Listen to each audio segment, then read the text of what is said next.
Hi everyone, ఈరోజు అయితే మేము మీ కిట్టు మిట్టుని వదిలేసి ఒక స్పెషల్ ప్లేస్కి అయితే వెళ్తున్నాము చూడడానికి. అది ఏంటో చెప్పనా, మాకు దగ్గరలో అత్తమూరు అనే ఒక విలేజ్ ఉంది. అక్కడ శ్యామలాంబ అనే అమ్మవారు చాలా ఫేమస్ అని టెంపుల్ ఒకటి ఉంది. అక్కడికైతే మేము ఈరోజు మొక్కు తీర్చుకోవడానికి వెళ్తున్నాము. యాక్చువల్గా ఇక్కడైతే ప్రతి ఇయర్ కూడా ఒక జాతరలా జరుగుతుంది. దాన్ని మేము పాలస్థానము అని అంటాము. బట్ ఈ ఇయర్ మేము వెళ్ళలేకపోయాము, ఎందుకంటే మీ కిట్టు చాలా చిన్న బేబీ కదా, అందుకే వెళ్ళలేకపోయాము. బట్ ఈరోజు అయితే కుదుర్చుకొని వెళ్ళాము. ఓన్లీ మంగళవారం మాత్రమే వెళ్తారు ఆ టెంపుల్కి. అయితే ఇంకా వెళ్ళగానే చూడండి, ఇక్కడ లోపలికి వెళ్ళగానే మనకి ఎంట్రన్స్ చిన్న పాదాలు గట్టు ఉంటాయి. ఇక్కడ మనం కొబ్బరికాయ గట్టు కొట్టుకోవచ్చు. చూడండి, ఈవిడే శ్యామలాంబ అనే అమ్మవారు.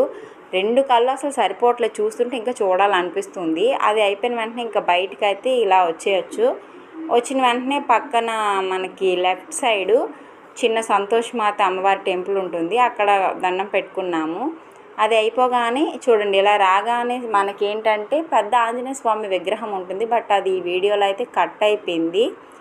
ఇప్పుడు మనకి టెంపుల్ రైట్ సైడ్, నేను కూడా ఇదే ఫస్ట్ టైం చూడడము. ఇలా మనం బయటకు వచ్చిన వెంటనే టెంపుల్ రైట్ సైడు నేను ఇన్నిసార్లు వెళ్ళాను, కానీ అది న్యూగా అయితే మనకి కట్టారంట. చూడండి, నంది విగ్రహము, శివుడి విగ్రహం అంటే శివలింగము అండ్ శివుడు పార్వతి విగ్రహాలు అసలు చూస్తుంటే చాలా బాగుందన్నమాట. నేను చెప్తున్నాను కదా, ఇదే ఫస్ట్ టైం నేనైతే చూడడము. చాలాసార్లు వెళ్ళాను కానీ బట్ ఇవి న్యూగా కట్టారు. అప్పటి నుంచి నేను ఎప్పుడు వెళ్ళలేదు. ఇది అయిపోయిన వెంటనే చూసిన వెంటనే ఇక్కడైతే గుర్రాలు చూడండి, ఇలా బయటకు వస్తాం. బయటికి రాగానే గుర్రాలు అన్నీ కూడా కనిపిస్తాయి. ప్లీజ్ అలా చూసి వెళ్ళిపోకుండా సబ్స్క్రైబ్ అయితే చేసుకోవచ్చు కదా all. Please subscribe my channel. Thank you for watching.